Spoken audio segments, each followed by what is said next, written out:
Magandang araw mga kalakwatsa, at dahil nga napaibig tayo sa goto ng Pabings, andito na nga tayo ngayon sa The Original Pabings dito sa Calauan, Laguna. At ito nga guys, dahil nga naisip namin na gusto namin ng parang may sabaw, agad-agad namin pinuntahan dahil malapit lang naman kami dito. So ito na nga pala guys, ang kanilang bagong kainan. Ito na yung bagong pwesto nila. So ayan guys, malawak at marami nang na-accommodate na customer.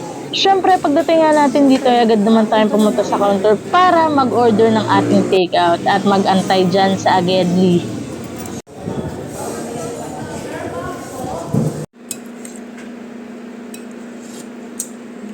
Hindi naman loob. Wala. Ha? Sarap ng balot. My God.